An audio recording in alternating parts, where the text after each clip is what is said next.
the three-part series. And now it's recording. Any questions? Today is the third of the three-part series of the history of Rabbinical Judaism. Tonight we're going to discuss, when we were here last week, we stopped at Rabbi Wise in 1900, who began the Reform Jewish movement. And the reason why I stopped there is because officially, not until 1901 is the 21st century. I know I'm a stickler, but what can I say?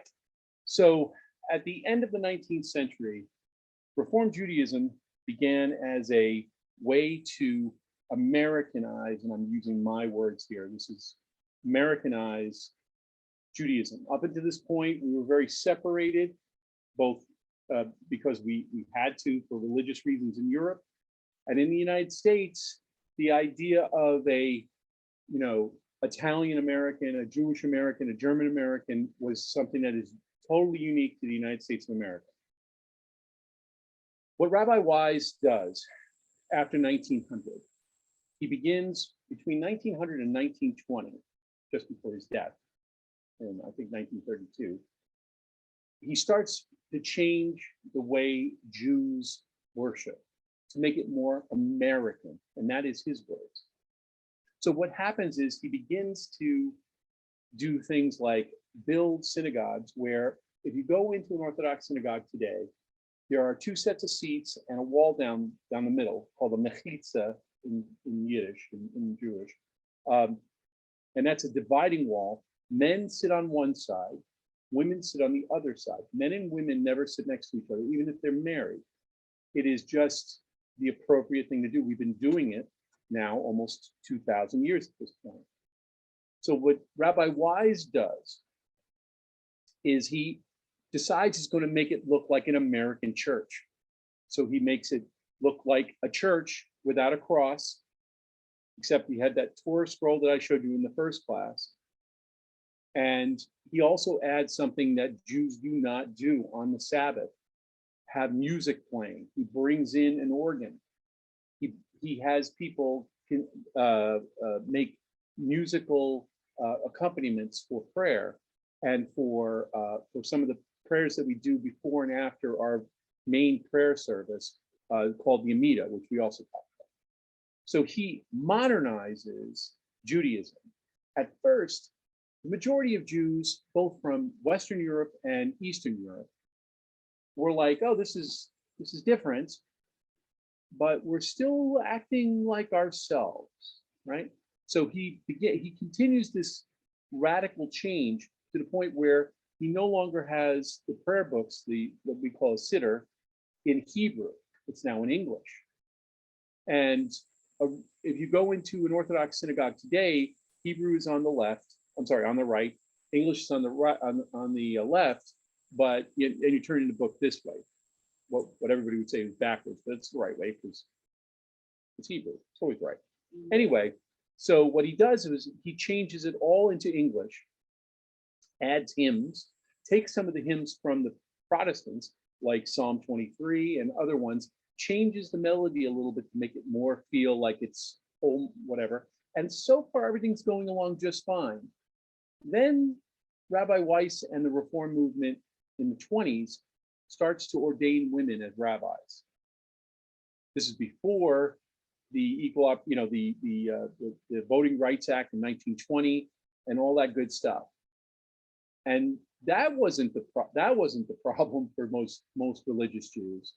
And then he comes out and makes a statement saying, these kosher laws and the Sabbath and driving on the Sabbath, these are old things that we used to do. It's ancient history.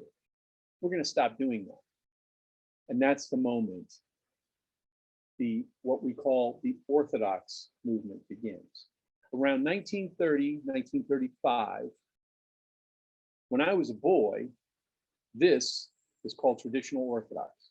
So the guys with payas, the curls, and the tassels coming out, the tzitzit, as we call it in Hebrew, those guys were called Haredi. They were Eastern Orthodox.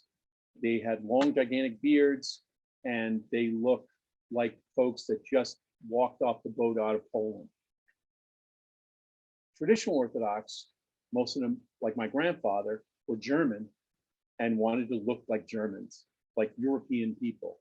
They didn't shave, but they would keep their beards kind of the way I have it right now. You mean a yarmulke? Not that. Oh, the big fedora. Yeah. Yeah. Which they used to wear, and then, yeah, you'd have to wear a big hat. Oh, you mean big furry hats? Oh. Yeah, that's a fedora. Yeah. The reason why they had that kind of hat? Yeah, I'll explain that at the end. Okay. But that's a great question. So anyway, so we refer to ourselves as traditional Orthodox. In 1935, we get to the point where Jewry wants to be modern. We don't want to look like the Haredi, because then we look like bumpkins, is basically what we're looking at them going, oh boy, or oy vey, depending on who you're talking to. Yeah. So we're like, we want to be like this. So some of the modern Orthodox wear a yarmulke all the time. Some of the modern Orthodox will not wear it when they're at work,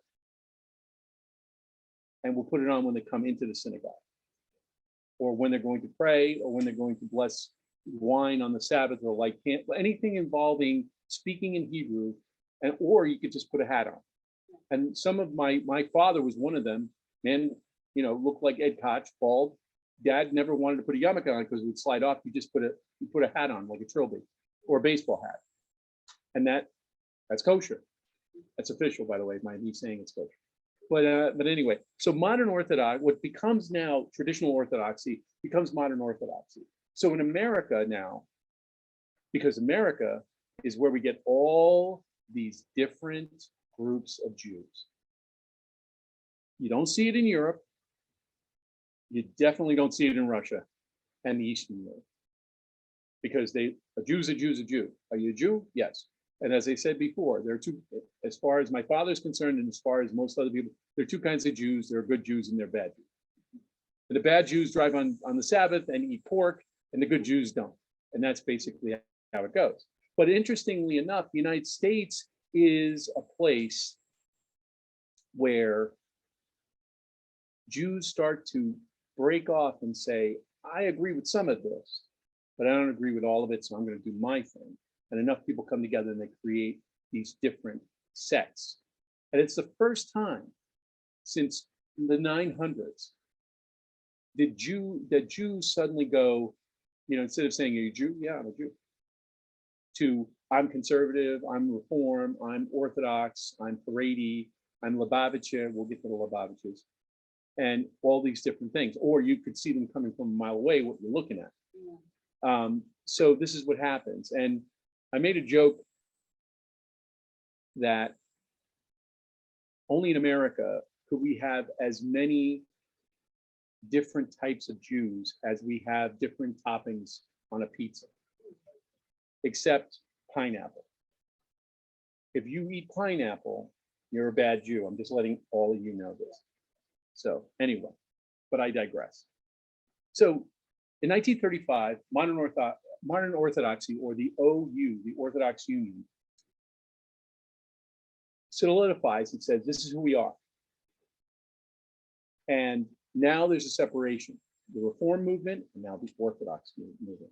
And that Orthodox movement covers everybody who's, and trust me, this is going to start to go like this very quickly, over everybody who's not driving, not keeping kosher, and not doing, and then what happens is what started to kind of morph into the, oh, this is new from the Reform movement, we totally reject it.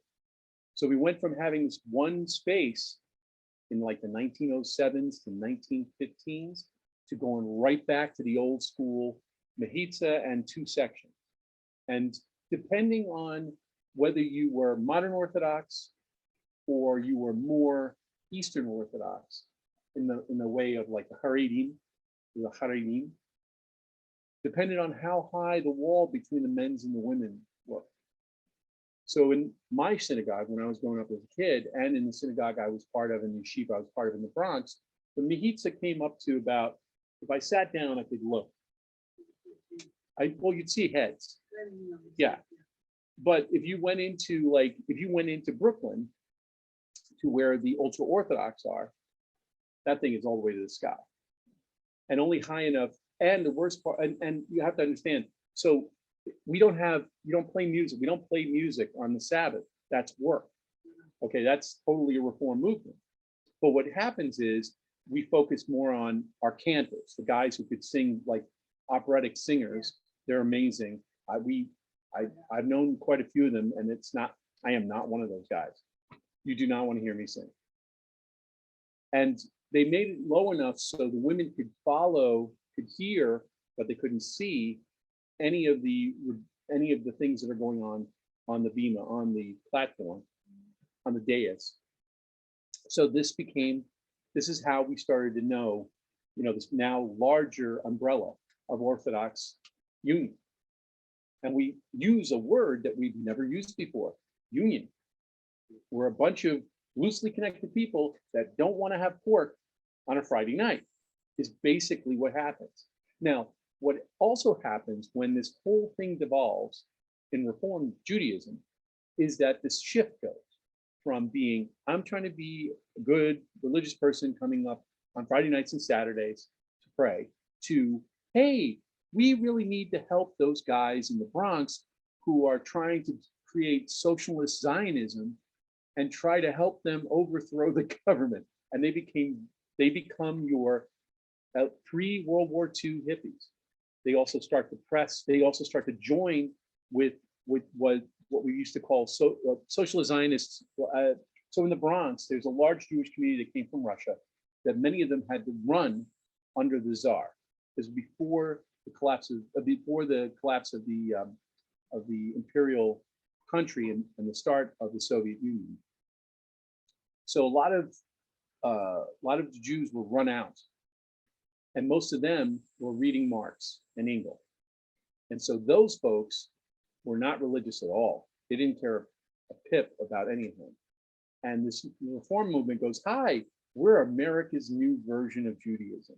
And then they said, well, we want to start our own nation in Israel. And that's how that got started. So now you've got this arm's length discussion, which later on, spoiler alert, in the 50s, when we start to get the McCarthy era, it's a big hands out. So what occurs between 1935 and the end of World War II, and I'm not going to go into the Holocaust. Everyone knows, and you already know the deal. Everybody gets what they want, sort of. The horrible situation of what we call the Holocaust in Hebrew is Yom Shoah, the day of complete sorrow or terror, is what we call the Holocaust. So in Yom Shoah, what happens is the nation of Israel is created, but it's a secular, socialist with a big S, and then becomes a small s later on, nation that Britain just goes, hey, you're on your own. And this is how the whole Palestinian conflict begins. But what also happens on this end after World War II, many of the folks, one of them being my father, comes home from World War II going like this. And what my father saw made him not want to go back to synagogue. So what happens now is we went from you gotta come to synagogue because who else is going to talk to you? You're not a Catholic, you're not a Protestant. And we have this neighborhood and everybody has their own businesses and whatever. And then around the 1940s and the 1950s, really in the late 1950s and 60s, Judaism started to go into decline by their own people because people found secularism. Anti-Semitism is not as bad as it's been going on for the last 1900 years. So things have shifted. So what occurs is a change in the philosophy in Judaism. And this is how modern Orthodoxy, what you see here, becomes what you see here. Up until the point we believed in a spiritual his work. And then when we get to the Enlightenment, we start to say, and we get to last week when I talked about Theodor Herzl and the Dreyfus affair. Then they said that the only way we're going to protect ourselves from being killed is if we get a physical Israel. And now that we have a physical Israel, there is no temple, there's no peace. And now there's a question. Well, wait a minute, the first didn't work, and the second isn't working. So now what? So this is where the philosophy of Judaism shifts. And this is also where the philosophy of Judaism shifts in a gigantic way, first here in the United States, and now pretty much amongst the religious Jewry, and actually some of the Reform and conservatives, philosophically, as a people. So we have to talk about two different types of philosophical changes that were happening in the background in the 1800s, but comes into fruition in the 60s, 70s, 80s, and then into the 2000s. The two philosophical shifts is two terms I'm going to give you in Hebrew, and then I'm going to translate them. The first one is Torah Umadah, which literally means the Torah and secular knowledge, and I'll explain that in a minute.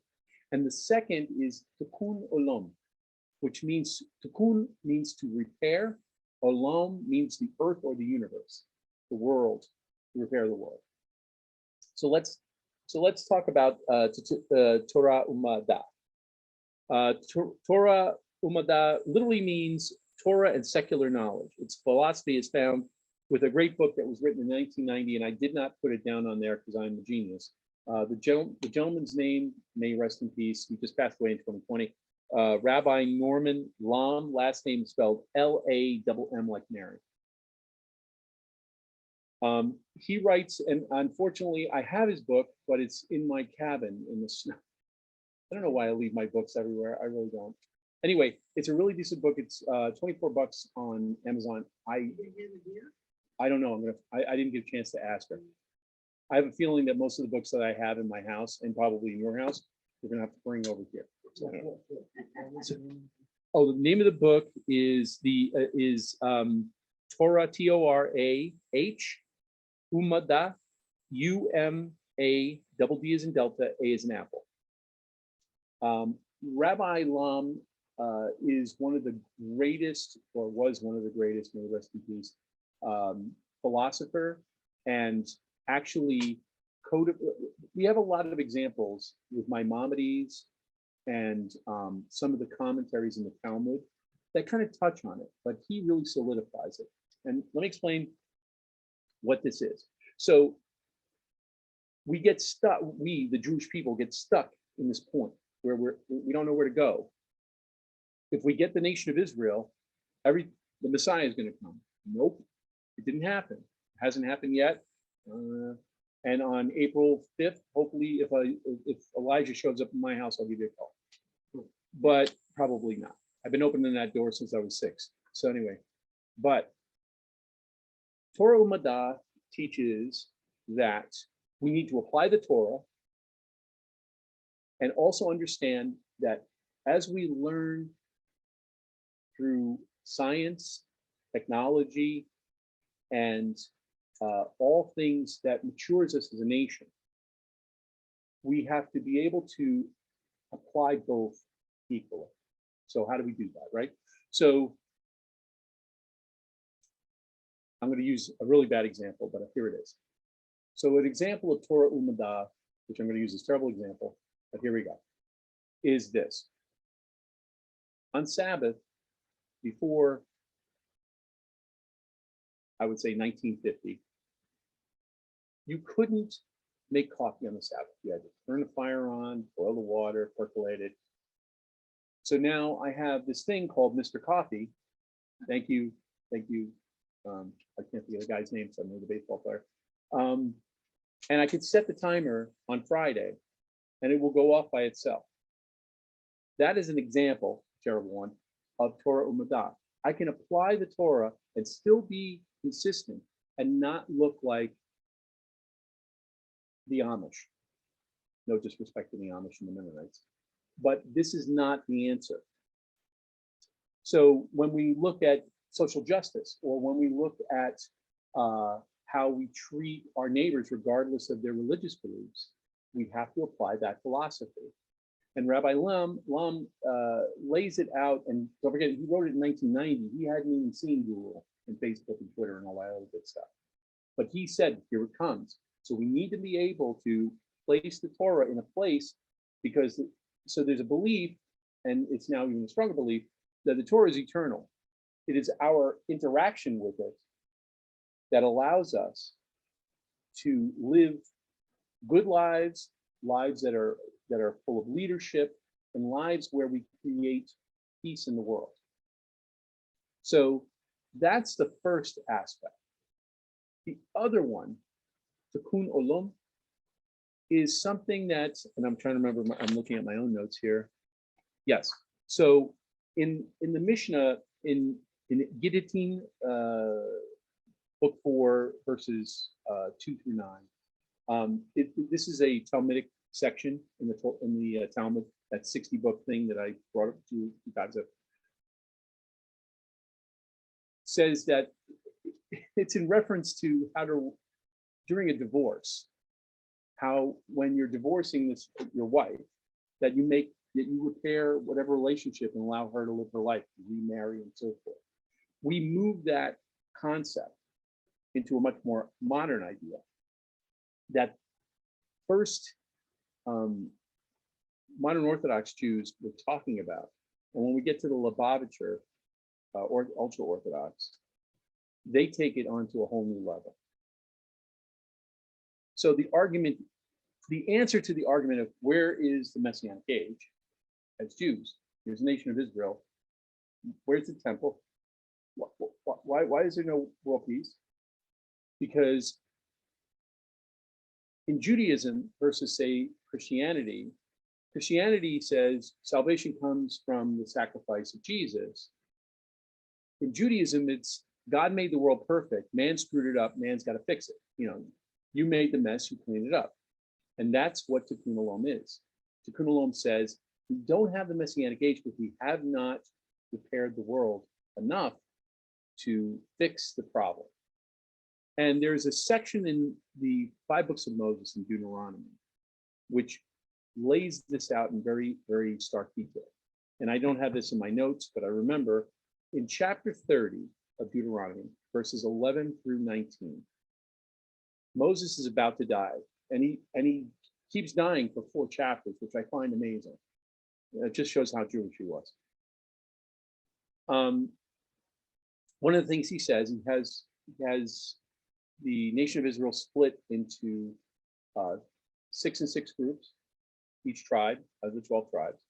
And then he has the priests, the Kohanim, in the middle. And he uses these 2 mountains as an example. And he says, today I bring you life and blessing, death and cursing. If you go towards this, not that you will be saved, but your children will be well off and they'll be cared for, and they will prosper. If you go to this other thing, the cursing and death, your families will not survive. They will die off and they will be miserable. And at the end, Moses points out at the end of that, by the way, in case you're wondering which way to go, choose life. That's where we get the word l'chaim. It's literally the last word of that verse. So this is Tikkun Olam. So the issue is, if we're wondering what's wrong with the world, it's not God's fault. It's my fault. I only can speak for myself. My fault. So I have to do the work that needs to be done. So what happens now, by the time we get up to 1990, we've got folks reaching out to fellow Jews. And one of the groups that we get to, that's not my own notes here. So first off, I have to explain something. So modern Orthodoxy splits off, and this is, I was shmiched, I was ordained in 2006. And thank God my father's not alive, because he would have blamed me for all that I'm about to tell you today. So where I was living in the Bronx in 2006. I get shmiched, and So about 3 months later, my rabbi passes away, and it was a great loss. He was a great man. So what happened was there was another rabbi in another synagogue in Riverdale, which is just north of going towards Yonkers. So I was near Bronx High School science area, and I went over to see him. And he started to want to change modern Orthodoxy and make it more open. And he creates this idea of open Orthodoxy, taking the Torah Mudah and the Tikkun Olam onto a whole new level. And what Rabbi Weiss, and he's still alive, God bless him, and there's a guy, Rabbi Shmuley, one of his students, actually, he got ordained by him around the same time I got ordained by Rabbi Sadin. And we'll get to him.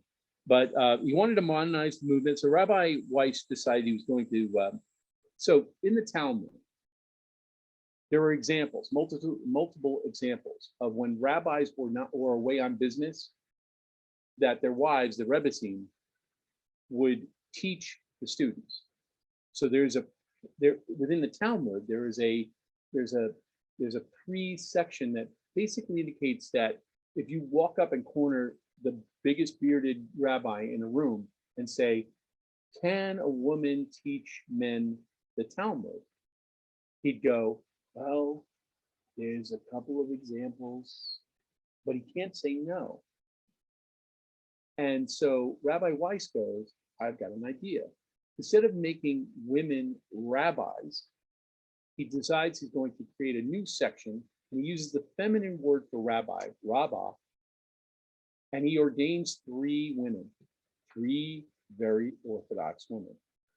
They studied the Talmud for about 4 to 6 years, like I did. They knew their Hebrew. They were able to. They knew what they were doing. He ordains them, and then he makes a big announcement in the local paper, in the local, both in the Jewish Times and in the local Bronx paper. The Jewish community in the Orthodox Union freak out because 75 years ago, a guy named Wise did the same thing, and that's what they're afraid of. To the point where the rabbi stood his ground, but the women who were ordained were so, I don't want to speak out of school, but there was obviously some pressure. So what they did was they walked back into Rabbi Weiss's office, handed them back the certificate, and walked away. Within the Orthodox Union so far, and Rabbi Weiss was warned, so he's kept a low profile since 2006. One of his students, Rabbi Shmuley, is doing a lot of political stuff, which amongst the Orthodox, including myself, that's not. So far to date, there are no rabbis. Again, I think that that's a tragedy, and I think that he should have done it a little bit more smoother and kept the idea of this Torah Umadah idea, where women could be rabbis and you could redefine how that works and still hold fast to the Torah example. Rabbi Weiss is an amazing man. He's written many books and he's an incredible orator. Unfortunately, after this incident, I haven't seen him speak since 2006. That's a shame, because I think that the 2 options, now me being, at this age where I've been a rabbi since 2006, which is, another 3 years, it'll be 20 years. Anyway, which I can't believe it's happened this long. So I think that it's possible, but we need to define it, because the fear is the reform disaster that occurred. So this brings me now that's the end of this part. This is my area of expertise. So let's talk about the Lubavitcher. So the Lubavitcher movement within Orthodox Judaism is the second most popular movement within Orthodoxy, because the reason why we're number 1 is because we look like this. you don't want to try to encourage people to grow. Let me tell you something. I have bad hair days. That's not what I want. Anyway, so within the Orthodox movement, the second most popular movement is, and it is also the first, and I'm going to use a word, evangelical. You'll never hear me say that in regard to Jews. But when I say evangelical, I mean they try to outreach to other Jewish people. One very good example and a terrible example at the same time was a rapper named Matthew Miller. He was a great rapper. He's from Yonkers, Jewish kid, grew up Reformed, not very religious. And he walked into one of these Chabad houses. So in neighborhoods and areas where if you open, this is what Chabad used to do. They would open up a phone book and find all the Cohens, all the Schwartzes, all the, and go, where are all these guys sitting? And then they take a map and they draw a circle and then they build a Chabad house, which is kind of like, you know, think about any kind of missionary church organization. So they get all this, they have a lot of money. And they build this building and they encourage Jews because in Judaism we discourage you from converting to Judaism. And I'll explain later why. Because it's not required for you to be righteous. And we had this conversation about the Noahide movement, and I'll get to that. So the Lubavitcher, and that's what they're called, or Chabadniks, is what we call them. They would move to a neighborhood. So there's a Chabad house in Yonkers in the area, and Matthew Miller falls in love with this movement, jumps in hook, line, and sinker, both feet, throws the whole Megillah, puts on the big gigantic yarmulke and the tallis and everything. And then he also, while he does that, he also he takes a lot of the words of the Rebbe, the rabbi. Rebbe, by the way, is a beloved term for a rabbi. So they call him, so Menachem Schneerson, who was the last Rebbe of the Lubavitcher movement, he met him before he died in 1994. So what happened to Matthew Miller is that he jumped in both feet, went from being very, very Reformed to very, very, very Orthodox. And the problem was that he was making a ton of money. He was giving a ton of money away to them. And then his drinking problem overcame him, and nobody was protecting him. I'm not speaking bad about Chabad, but this is the example.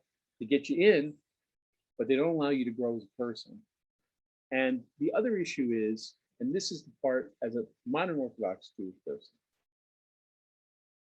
the Lubavitcher movement is one of the Zohar and Kabbalism. They believe in emotional, spiritual connection, which is important. But for a modern Orthodox Jew, that's one aspect of it. The other aspect is what I'm telling you about: doing the right, doing the good, making a point, regardless of whether you're Jewish or not, being a good neighbor, being a good person, making sure your neighborhood is safe and good for everyone, not just for other Jewish people. So Rebbe Schneerson was the last Lubavitcher Rebbe. He left what is now Smolensk in Russia. He left just before, as a young man, just before the Soviet Union really took over the majority of that space in 1922, 1923. He was a great spiritual leader, and people went to him for advice. And he died in 1994. There are a group of folks in the Lubavitcher that don't believe he's dead. They believe he's hiding behind the veil of this universe between God and this physical universe, and he's supposed to return. Does this sound familiar to you at all? Yeah. So when guys like me hear that, the hair stands on my neck, and I go, no, no, no, no, no, no. But this is what the movement's about. They just think about the Rebbe, and it's all going to be okay. So it gets a little weird, but they do a lot of good. but they do try to reach out to Jews, even Jews like myself, and go, "Oh, you're not really religious. Come, you gotta pray like the Rebbe. You gotta read his books. You gotta quote him. Well, what about the Talmud and everything else?" I'm perfectly fine with that. So this happens, and now there's a worldwide Chabad movement. It's taking over Israel for a good part of it. In the United States, if there is a Jewish community this big, it's there. You'll see, it'll say Chabad House, or you'll see a picture of, I didn't bring my wallet. You'll see a picture of a guy with a white beard and a big fedora. That's that guy, Rabbi Schneerson. So between modern Orthodoxy and the Lubavitcher movement, they both take the Tikkun Olam idea and the Torah Umad idea.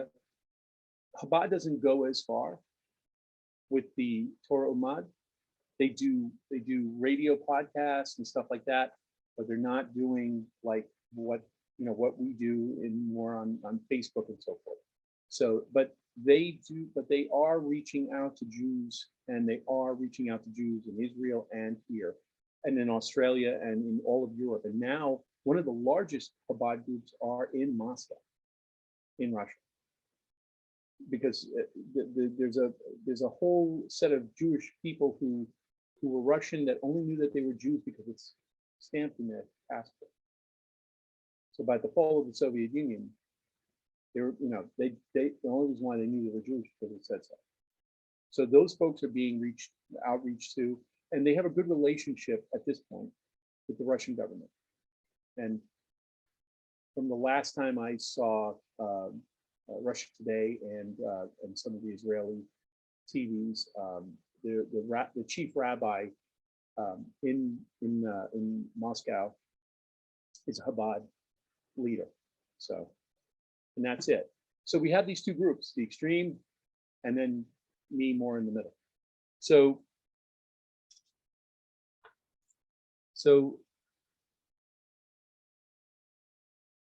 their goal, of course, is to get the great majority of Jews becoming observant that the Messianic age and their Rebbe will come about. For us in the Orthodox movement, the Tikkun Olam is two-part. If there are other Jews who want to make sure that they are, if they want to be more observant, they can be, but you can't force somebody to do something they don't want to do. So I'm going to talk about the Noahide movement. And I want to say something that the Talmud says, I say, and every decent rabbi and every decent religious Jew will tell you. We don't believe in heaven or hell. It's not found in the Old Testament, in the Hebrew Scriptures. The only thing that Moses says is, if you do this, your children and grandchildren will do better. Not that you get a free pass out of hell and what have you. So the idea then is, the big question is, what does a religious Jew that wants to bring about peace in the world, what are we going to do with the non-Jews? We don't want to convert them because that's unnecessary. It's completely unnecessary. So what comes about is something that's found in Genesis chapter 6 at the end of the Noah flood example. And we refer to it as the Noahide laws. There's 7 laws, and I've listed them in the notes. And this movement started out with Chabad and Rabbi Schneerson, except what happened was a whole mess of non-Jewish people started showing up at the Chabad houses, and they were like, what are you doing here? And you're like, you told us if we, all we got to do is follow these 7 laws and you'll welcome us. They started to, but then they didn't know what to do with it. And that became a problem. In modern Orthodoxy, and it depends on the group, including my group,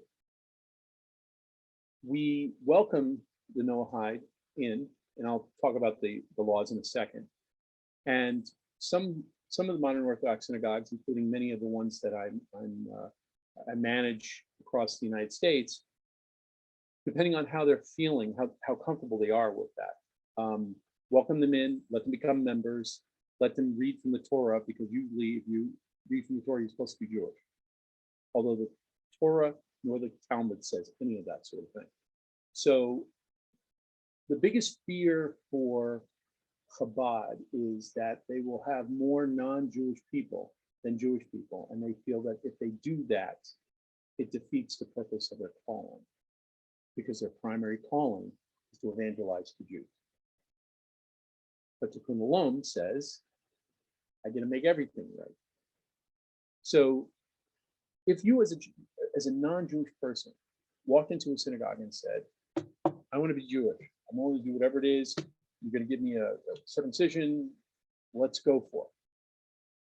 The rabbi is required to say no and turn you away, not once, not twice, but 3 times, because it's not necessary. Unlike in Islam, unlike in Christianity, where the choice is you go to heaven or hell, unless you follow whatever the tenets we're talking about here. Judaism says, no, you can live a perfectly good life. And all you got to do is follow these 7 rules, which is found in the end of chapter 6. And you don't have to keep kosher. You can drive on Saturday. You can watch a ball game on Saturday. Tennis, golf, anyway. Why do they always play the damn things on Saturday? Please explain that to me. Anyway. And you can do all those things and still be a righteous person. So these 7 laws are as follows. And these, by the way, these are more defined. And this definition that's laid out here in the 7 laws of Noah were found in Qumran, in a letter from the righteous teacher. Now, not Rabbi, show me if I said that. Dr. Robert Eisenman and Bart Ehrman, who were 2 archaeologists on the Dead Sea Scrolls, found the scroll, and they believe that the righteous teacher is in reference to James, the apostle. And he sent the letter to some king in the West. We're not sure where, but it said, before we can send our emissaries to teach you, you have to follow these 7 rules. And these 7 rules were found, are repeated and repeated. And now it's confirmed that it's been going on way before the Talmud was written, way before even any of the rabbinical systems that were set up. So these 7 laws for somebody who's not Jewish to be righteous are as follows. No idol worship, kind of self-evident. Not taking the Lord's name in vain. In other words, not using God to curse. So if you say the JD word, that's a no-no. No adultery, self-explanatory. No murder, goes back to Cain and Abel. No stealing. No eating meat, blood of a harmed animal. In other words, it says torn flesh. In other words, if you try to cut off, and if you try to carve an animal while it's still alive, or you slaughter an animal and it knows it's dying, that's no-no. And that follows also how we practice kosher. When we slaughter an animal, it's got to be quick. So basically, and by the way, I just want to remind everyone, there are 613 laws in the 5 books of Moses, all of which I'm required to observe, and these 7 are included. So, and out of these 7, pretty much covers everything in the 10 Commandments as well. So, in a sense, there is no, the only thing that's missing here is the Sabbath. So, the belief is, what we say that if somebody who's not Jewish takes hold of the Torah, that's a term that we use. In other words, takes hold of the part of the Torah that covers these 7 laws, they're a righteous Gentile, which I hate using the term. We don't use that term, but a righteous Noahide, and becomes part of the children of Noah. We're all children of Noah, obviously. So it's inclusive, but what makes it exclusive is the fact that you're not required to do the other, 609 other commandments. That's my job. And even there's no temple. So really, I only have like 220. Don't ask. Anyway, and that's important. So the Noahide movement starts with Chabad, and then they're like, uh-oh, whoops, way too many non-Jews in here. And this is what happens. They kind of push it away. They kind of create their own. Now there is a world, there's a worldwide Noahide movement. I forgot the website, I'm sorry. My problem with them is this. The Orthodox Jewish community has pushed them so far back that they're now trying to create their own way of observance. In other words, they're trying to create their own prayers, they're trying to create their own traditions. And that's sort of what happened between early Christianity and Judaism. And I just don't like repeating history, because what's going to happen is eventually they're going to say, well, these Jews they're not being friendly, they're not being polite, and they really need to be, replaced by us. And this is where the problem happens. So, where's my notes here? Okay. So this has on and off developed from the Jewish communities, and it actually happened one time before instead of in 2006, and that was during the Moorish period in Spain with Maimonides. In fact, Maimonides and I believe Rashi mentioned that there was such an ecumenical freedom because they were Sufi Muslims. They were more culturally, they were translating Plato, at that time. It only happens with the Shiites when everything gets burned down. So the Sufis had a free, open situation where Christians, Jews, and Muslims lived together. And then what slowly happened over this time with Maimonides, the Rambam noted that some of the Christians and some of the Muslims were coming to Jewish synagogues, which is not unusual at the time. But then they started to want to be part of the community, and they took on this Noahide movement. It didn't last very long because the Shiites, and then Francis and Isabella, Ferdinand and Isabella, and then good old Columbus, and that's what stopped that. Now, so far since 2006, the movement is growing, and depending on the community, as I said before. So let me just say this. I know a lot of Noahides that will come to synagogue on Saturday, sit, pray with the same sitter I have, read the same prayers, respond, whatever. They get called up to the Torah. They get to read a section of the Torah. We say, thank you very much. Do you want to? So what happens when you're in a synagogue is you come up, you read the prayer, then you read the section in Hebrew, or somebody who's learning the Torah will read it on your behalf, and then you have to read the prayer again. And then when you get to the end, you see this guy called the Gabbai who's basically running what's going on up here. And then they ask you if you'd like to pray for a sick family member or a family member. So that's the benefit of being called up. And then they would go home, and then on Sunday they'd go to church. And the Jewish community is so cool with it. We don't think, and I want to just try to say this, the Jewish community sees both Islam and Christianity as brothers in the same, praying to the same God. This has been our position since as long as we've been around. Because the issue here is the only way and this is from the Jewish perspective, the only way we're going to find world peace, the only way we're going to make the world a better place is that we stop suppressing one another and pushing each other back. That doesn't mean that I should drag you in and, do a little thing with a pencil sharpener. You don't want that. But that you can worship in my place and then go back and pray and follow your teacher. That makes sense. One things that I want to share with you, and it gets very tricky for me because it's very hot politically. Israel is a nation. Without Israel, I think the Jewish people after the Holocaust would have had a hard time trying to find a place to live. And it was necessary. But it is a nation, just like the United States. I'm an American, born here.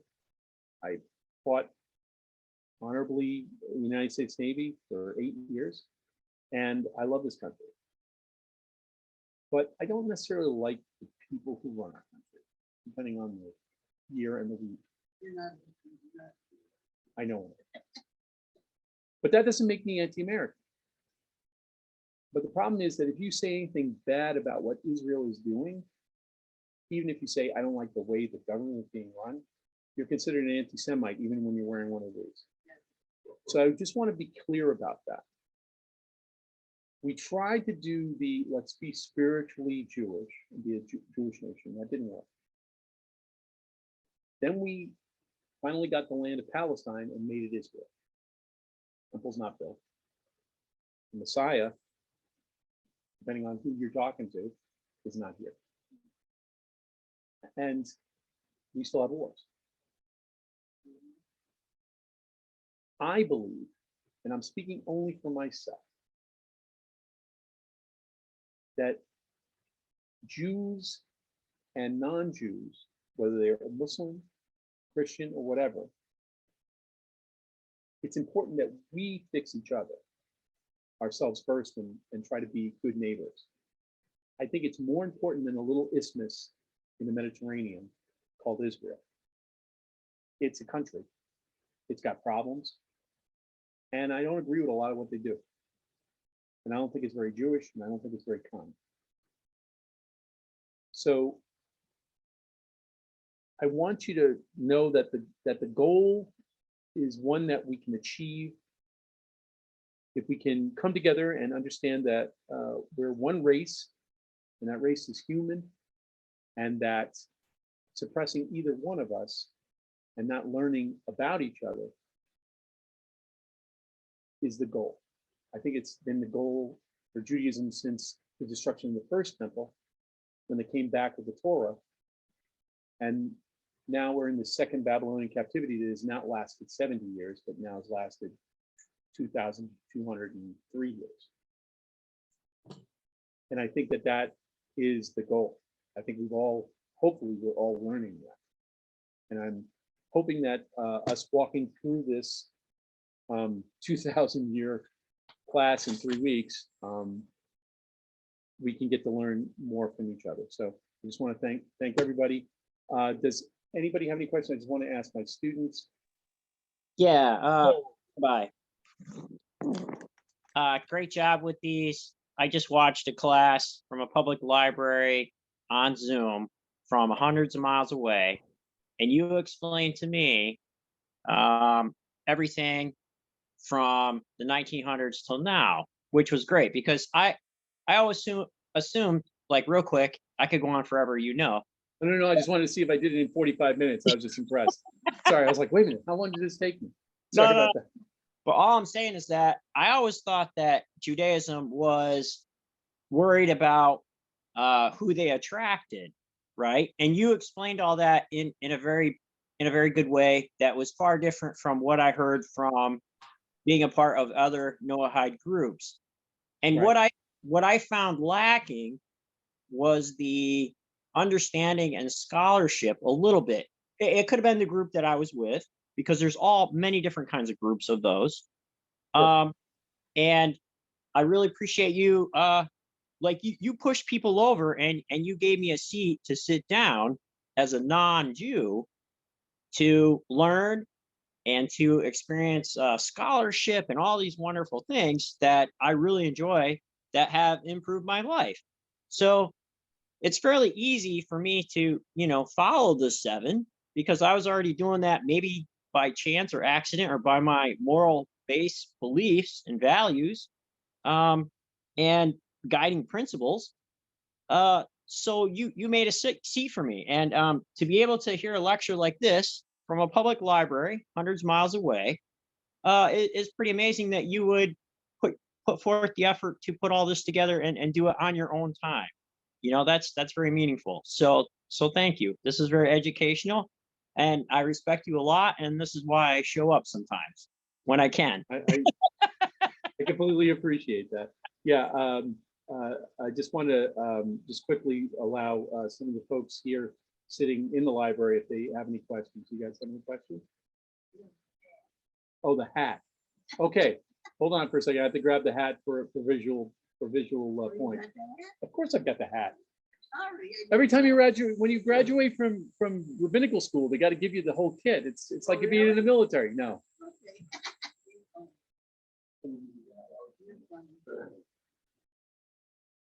So it's not a fedora, it's a trophy. Just letting you know, technically.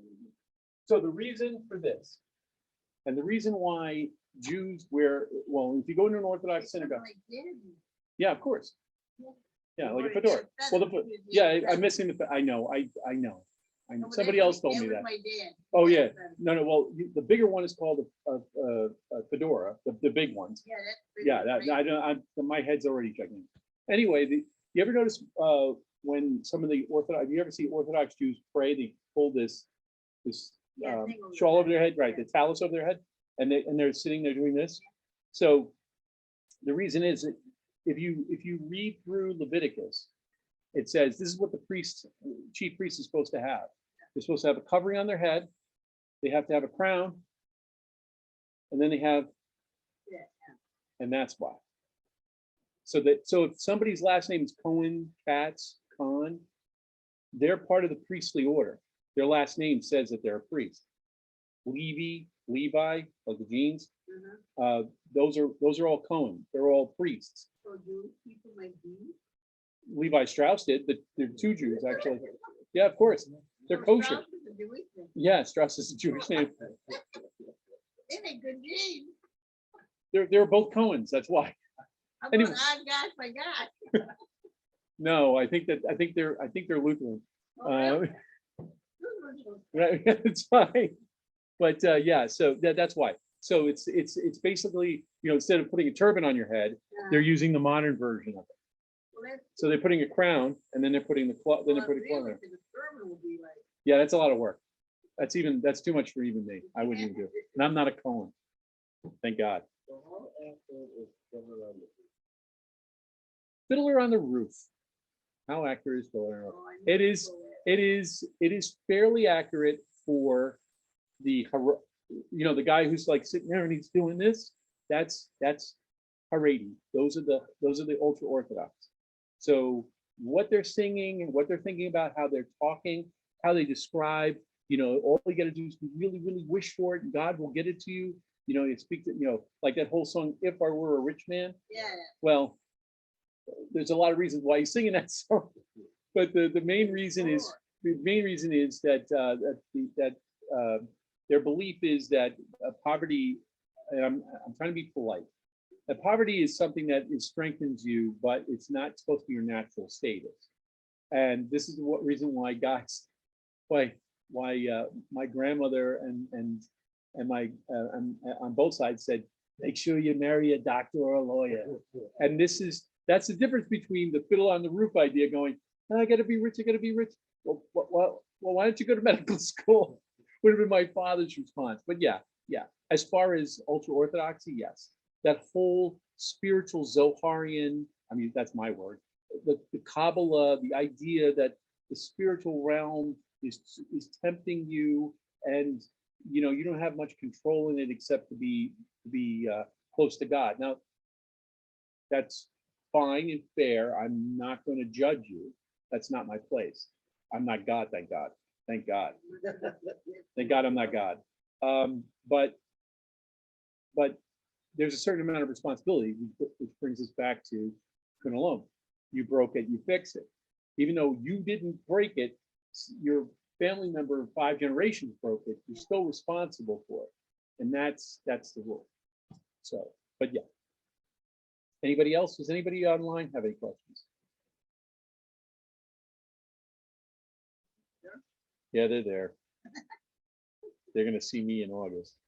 Yeah, thanks for explaining the Chabad movement a little bit better. I use their material and I've known of them for quite some time, but I never knew quite, sure how they fit into the scheme of things. And also Yeah, how the ahead. thanks for explaining how the different types of movements of Judaism interacts with one another. Because that was one of the things I always wondered, is if the different movements evangelized to each other to try to adopt each other into, and then also that goes into some interesting things about anti-missionary movements, Right. which would protect from that. And I can see that happening. You probably already covered it. I need to go back and watch your last lecture in the Roman era, where they were very concerned about forced assimilation policies. Right. And I always wondered how Judaism in America reacted to that, in light of forced assimilation, especially with Native Americans and that type of thing. I don't know if it was a really strong effort towards Judaism, but to shore themselves up, you can see a lot of things done when these movements identify themselves, like when you were talking about this, not the split, but the difference between the Orthodox and the Reformed, where Orthodox had to shore up who they were to be able to identify themselves and double down as Orthodox to make the distinction. See what I mean? Right. So to answer the question about the how when Jews arrived first with the Dutch, and then when it was New Amsterdam, and later on up until the American Revolution, which is a very interesting story, which I'll bring up really quickly because I find it very interesting. So when the Dutch brought the Jews from the my goodness, come on, John, the Portuguese Jews into New Amsterdam, they cordoned them off, but they didn't want to convert them because they wanted to use them so they could. So as I said before, the Dutch would not lend money at interest to other Dutch Calvinists or Lutherans or Protestants, well, mostly Protestant. So they used the Jews to create an insurance. And this is the reason why Wall Street is down by the shore, because that's where, when it was New Amsterdam, that's where the Jews were ghettoed off. Wall Street. Yes. That's quite a story why they had the bridge there. Well, originally it was there as a battering area, but if you have an enemy coming at you and you're going to be, and so they're going to be shooting anybody, they want you to be shooting the Jews, and that's really what set up. That set it up. Oh yeah. Oh yeah. Welcome to America. So, but the interesting thing was when the Constitutional Congress met, because the Articles of Confederation weren't working, they added the first 3 to 5 amendments before they put the rest of the 10 amendments that are in the Constitution as we know today. Right. Yes. So the one that's freedom of religion, once everybody signed it, there was a I think it was in Ohio. Anyway, there was a synagogue in Ohio that wanted to know if this law applied to them. And they wrote a letter to George Washington about the First Amendment, freedom of religion, freedom of speech, right?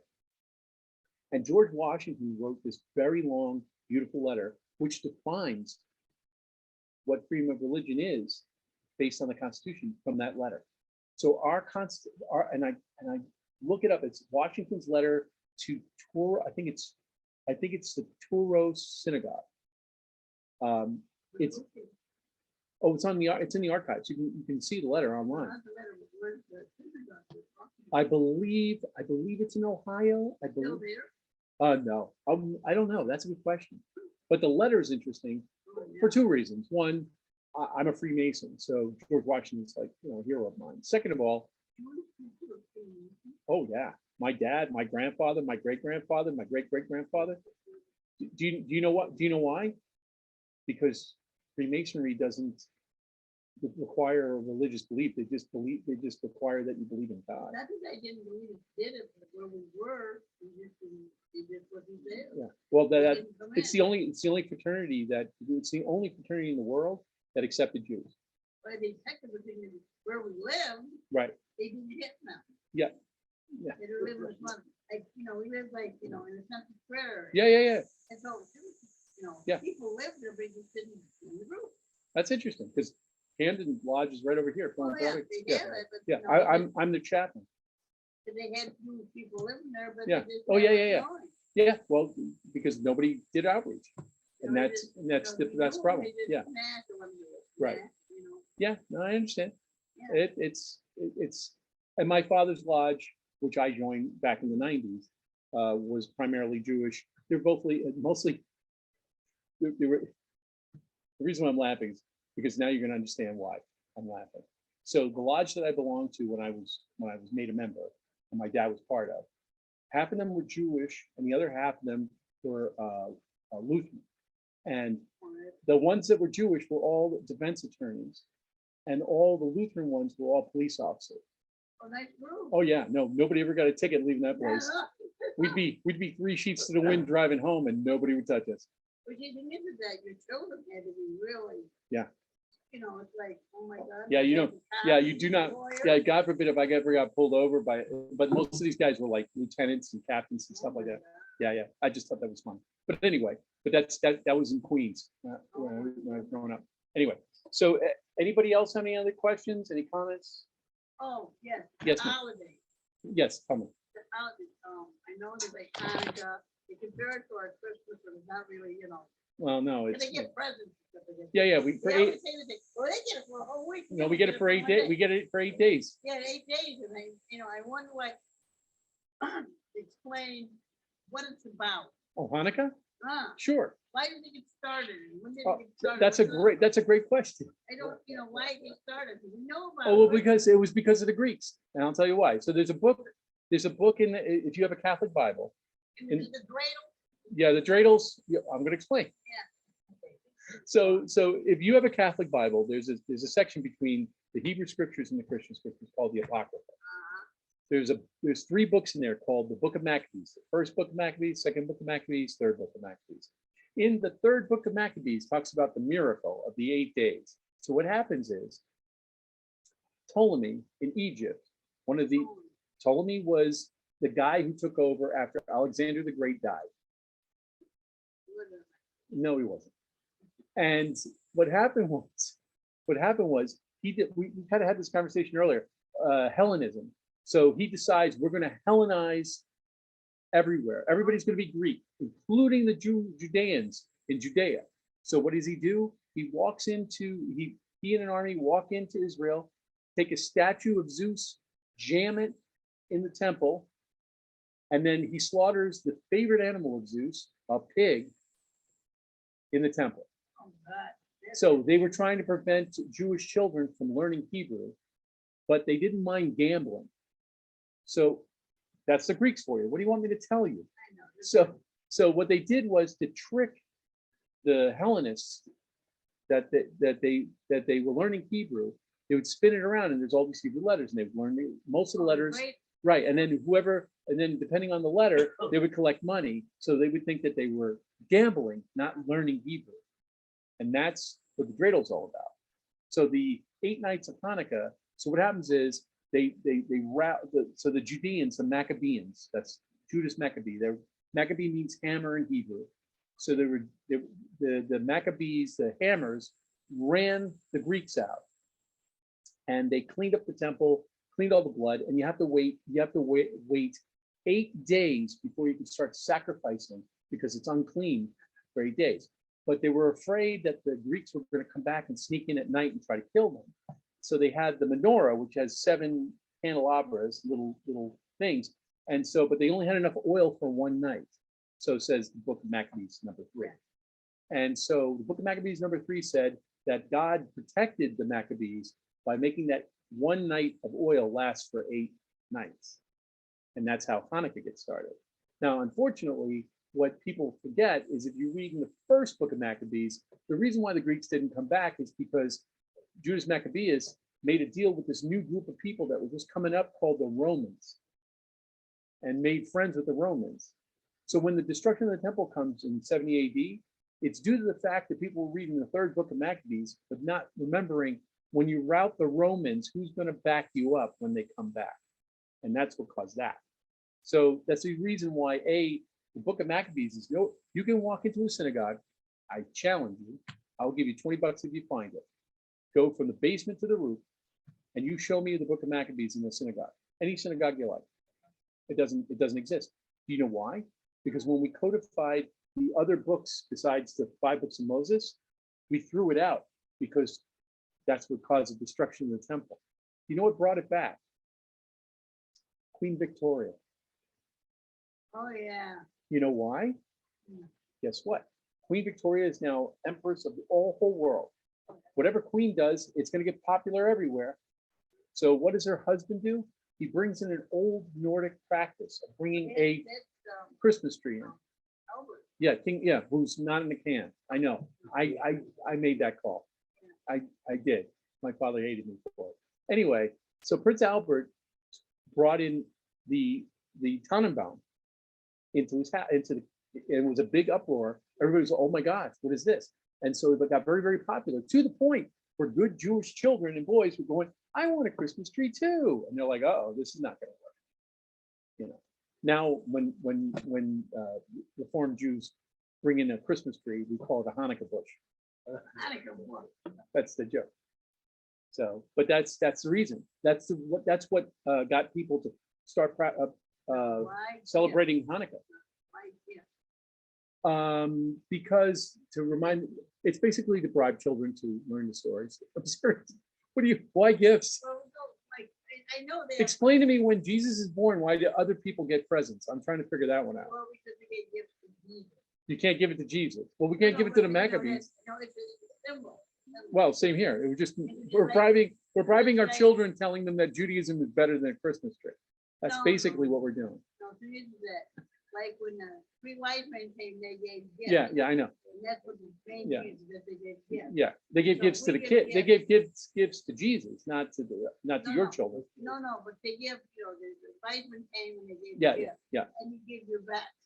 right. I Your understand. best, not just someone else, you give your best. Best, right. No, what we do is we wait until the last day and then give them a bicycle so that we work our way up. We have Oh, yeah, 8. you don't get the big thing. No. No. You wait, and yeah. You were dead on birthday. Yeah, well, birthdays too. Birthdays, well, Start with the little stuff. then Right, you right, go to the big right, stuff. right. Wait until you're 13, 14, and then they give you the big bicycle that you hope to That's God right. that you don't lose or get stolen. I understand. It's gonna get lost. Right. Yeah. No, that's primary. But the reason why we started giving gifts is because we're basically trying to keep up with the Victorians without Queen because Victoria. right. Well, Queen Victoria, guess who's putting Christmas trees in their homes? People in India, but they didn't care because one more God is fine with them. It's okay. This is another God. Right. So that's what resurrected. Should I use that word? That's what resurrected Hanukkah as a big holiday. When I was a boy, my grandmother didn't like doing that holiday because the Torah says that you're not allowed to have a replica of the menorah, even though technically speaking, it's not a menorah. It's called a Hanukkah because a menorah has 7 branches and a Hanukkah has 8 for 8 days. Yeah, what's the difference? 1 day, and that's pretty much it. The seven days is meant for the Monday through Friday, and then Saturday, the Sabbath, you light all of them, or they light you light that. It's the only light that's allowed to be lit on the Sabbath in the temple only. That's the reason why we don't work on Shabbat. Primarily, it was Sabbath, Saturday. So the reason why it's very, very interesting. If you look very carefully, it says you will do no work on the Sabbath, and why? Because all the meals and everything used to be made at the temple. It forced everybody to eat together in the temple. That's the reason. Yeah, that's the restriction, right? Because I always say that it's a holy barbecue and you're invited, and that's what we were doing. We were just getting all together. Yeah, because the Cohen, the Levites, the Levi Strauss people, they were the only ones allowed to cook in the temple on Sabbath. And that's the reason why you weren't supposed to do anything. That's why we make all our meals on Friday and put them in a slow cooker. My grandmother used to have one of those on and off timers that would turn, they turn on and off. So the food, oh man. It's the best thing in the world. Oh yeah, you're telling me grandma used to just leave the pilot on. We had gas in Brooklyn. I was always terrified the house was going to blow up. So, but once we got to a slow cooker, it was all good. But yeah, but that's the reason. It wasn't that God was going to make you, miserable, making you eat cold soup. The idea was everybody would come together and have a big meal at the temple. And that's one of the reasons why Rabbi Wise said we need to stop this, because he knew that. So instead of him going, let's try to make a meal in the synagogue and get people in, he decided, oh, forget about this. Just eat, turn the Yankees on, and that's what went wrong. And that's, Big TV down, big TV church. well, if somebody leaves it on, it'll be all right. Oh, yeah. You can leave it on. But I don't know if you want to really listen to, while you're praying, hearing, although my dad was a Mets fan, so let's not have that discussion. Anyway, we're hopeless. There's the modern version of Fiddler on the Roof. My father goes, Mets. Ah, What's funny is that a lot of comedians are Jewish. are Jewish. Yes. And a lot of people that were in the mob Are- were Jewish. Yes. And it's like, wow. That's why I work for doctors on the weekdays, and on Thursday nights I stand here and talk to you. So I'm stealing from one person and I'm making other people laugh. So it'll be Yeah. great. It's It's super. kind of funny. It's super. Thank All right. So you so much. no problem. If nobody online has any questions, I guess we'll stop the recording. I know I talked about. Just introduce.